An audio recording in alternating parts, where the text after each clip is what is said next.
국가로서 이란 재건을 불가능하게 만들 것이라는 미국의 트럼프 대통령의 말과 반면 이란은 새 최고 지도자를 선출된 모지타바 하메네이에게 아예 그 새 지도자를 헌정하는 군사작전까지 개시했습니다. 미국 대 이란 아무래도 이번 주가 분수령이 될 것 같습니다. 제 옆에 김범석 부장 나와 있습니다. 일단 지금 이 시각 한 이제 12일째, 13일째 접어들고 있는 미국 이란 전쟁인데 지금 전황을 좀 큰 지도를 먼저 살펴봐야 될 것 같아서요. 김범석 부장, 지금 미국이 육해공 압박 전략을 계속해서 진행하고 있는데 예전과는 좀 전과는 다른 전략, 진행 방식이 있다. 구체적으로 어떻게 압박을 하고 있는 겁니까? 네, 말씀하신 대로 육해공 전면 압박이라고 할 수 있겠습니다. 제가 이제 조금 전까지 외신하고 미군 이제 해군 자료를 이렇게 봤더니 미국의 핵 추진 항공모함들이 우선 이란에 전진 배치되면서 말 그대로 이란을 압박하고 있는 모양새입니다. 지도로 보면서 말씀드리겠습니다.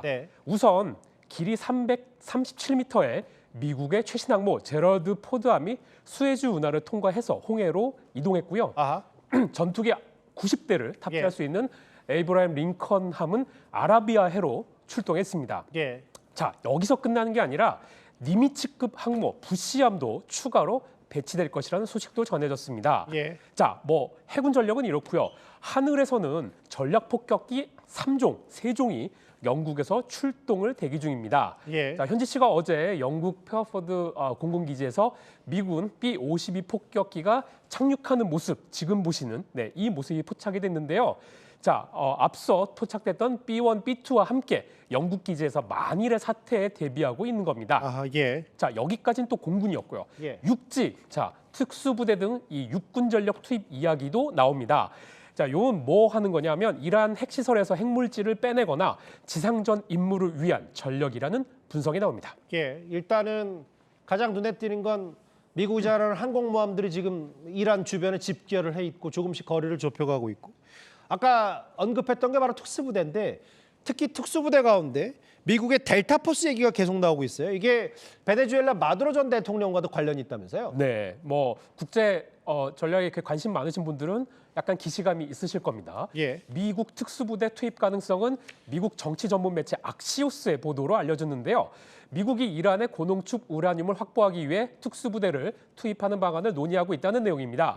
핵폭탄 11기를 만들 수 있는 약 450kg 규모의 60% 농축 우라늄을 빼내겠다는 겁니다. 그런데 투입 검토 중인 부대가 2달 전 아까 말씀하신 베네수엘라의 마두로 전 대통령 체포를 담당했던 델타포스가 될 가능성이 높다는 겁니다. 델타포스요? 네, 일각에서는 이 지상전을 염두에 둔 대규모 부대, 그러니까 델타포스 말고 대규모 부대의 투입 가능성도 제기됩니다.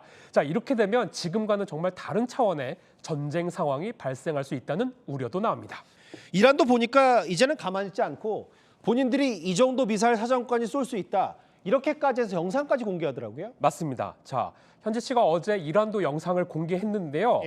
자, 보통 뭐 자폭 드론, 드론 영상은 많이 보셨을 텐데 지금 이제 저희가 띄워드릴 영상 미사일입니다. 그래서 여러 발이 하늘 위로 솟구치고 있는 그런 영상을 이란도 공개를 했는데요. 이란 혁명 수비대가 공개한 중거리 탄도미사일 3종입니다. 그러니까 이란은 미사일 사거리가 약 1,400에서 2,000km라고 밝혔는데요. 이란 측의 설명을 기준으로 지도를 그려보면 중동은 물론이고 유럽, 아시아 일부까지 도달할 수 있는 거리라고 나와 있습니다. 보면 이제 어제 튀르키예 군이 이란에서 미사일이 발사됐다고 요격 사실을 밝힌 바가 있는데요. 나토 회원국인 튀르키예가 이란에게 공습받았다고 밝힌 것이 벌써 2번째입니다. 그리고 지금 이제 영상이 바레인 바스코 정유소 폭격 영상인데요. 이렇게 이제 이란은 중동 주변 국가들 공습도 멈추지 않고 있습니다. 그래서 이란은 뭐라고 얘기했냐면 최소 6개월 고강도 전쟁을 수행할 준비가 돼 있다. 이런 선언까지 했습니다.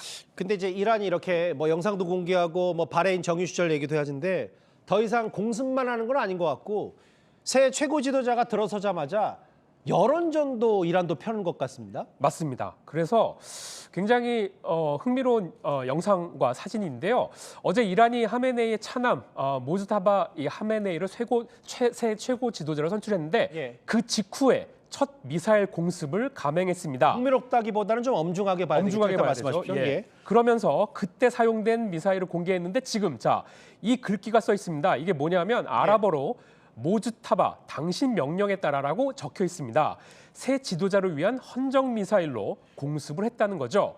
이것 말고도 또 하나가 있습니다. 뭡니까? 이 사진. 이게 어제자 이란 매체 테헤란 타임스의 일면입니다. 이 아이들, 미국과 이스라엘의 이란 공습 첫날 여자 초등학교 폭격 사건으로 숨진 희생자 170여 명인데요. 사진 기사 제목 헤드라인이 트럼프 이들의 눈을 똑바로 보라입니다. 미국을 겨냥한 거래요? 맞습니다. 그래서 이란 국영 매체도 이거와 비슷한 시기에 당시 폭격 영상을 공개하면서 미국이 토마호크 미사일로 폭격했다고 강조했습니다. 그러니까 전쟁 범죄를 미국이 저질렀다고 주장하면서 국제 여론을 환기시키려는 겁니다. 쭉 정리해보면 미군의 육해군 전략과 이란에 이제 미사일을 쏘았고 뭐 여론전 얘기를 좀 어느 정도 압축했다면 근데 조금씩 이 강대강대치가 길어질수록 결국은 지금 호르무즈 해협 때문에 양쪽 다 이러는 거 아니냐. 결국은 누가 장악하느냐로 조금씩 더 그 집중이 모아지는 것 같거든요. 맞습니다. 결국에는 호르무즈인데요. 예. 세계 원유 수송량의 20%가 지나가는 호르무즈 해협을 서로 차지하겠다면서 미국과 이란이 말폭탄을 주고받고 있습니다. 우선 이란은 국제 원유 가격을 자신들이 좌지우지할 수 있다면서 이렇게 얘기했는데요. 한번 들어보시겠습니다. 예.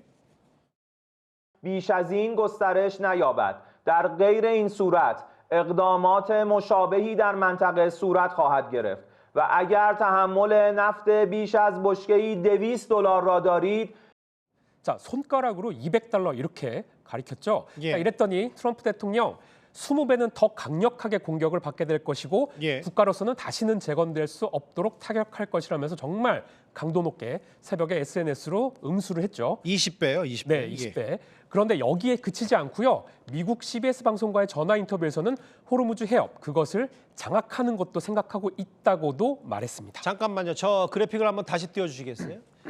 저게 이제 호르무즈 해협을 장악하는 것도 생각한다. 지금 나오고 있는 저 화면.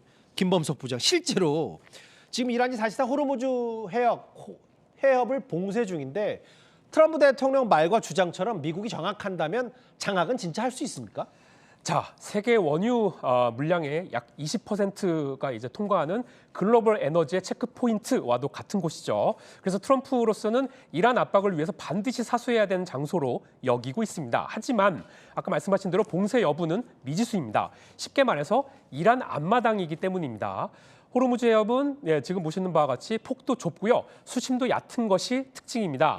대형 유조선들이 해협을 들고 나갈 때마다 이 모두 각각 3km 정도에 불과한 좁은 해로를 통과해야 합니다. 그래서 미국으로서는 항공모함이나 구축함 같은 굉장히 큰 이런 함정으로 여길 빠져나가서 공습하기 쉽지가 않은 상황이죠. 그러니까 미국이 자랑하는 본인들이 잘하는 전략 자산으로는 적이 공략이 쉽지 않다는 말씀이시죠? 맞습니다. 그런데 이란은 육지에서 적기를 향해서 지대함 미사일을 쏠 수 있고 해안포를 사용해서 접근 선박을 침몰시킬 수도 있습니다. 그런데 게다가 이란이 이 지역에서 바다의 지뢰로 불리는 기뢰도 매설했는데요. 잠시만요. 김범석 부장 옆에 있는 게 지금 화면이 기뢰. 맞습니다. 실제로 이렇게 해서 게릴라식 타격을 할 수 있다는 거잖아요. 맞습니다. 그래서 미 정보 당국이 이런 분석을 했습니다. 최대 이런 기뢰가 6,000기나 된다고 이렇게 얘기를 했는데 이렇다 보니까 미국의 완전 장악은 현실적으로 좀 어렵다라는 분석이 나오고 있습니다. 그래서 이 사실을 이란도 잘 알고 있습니다. 그래서 오늘 이란은 미국과 이스라엘 외교관을 추방하는 나라에만 호르무즈 해협 통행 기회를 주겠다는 발표까지도 하기도 했습니다. 아무래도 오늘 트럼프 대통령의 여러 말 중에 호르무즈를 장악하겠다 이 말에 방점을 두고 실제로 그게 가능한지까지 김범석 부장과 하나하나 짚어봤습니다. 말씀 잘 들었습니다.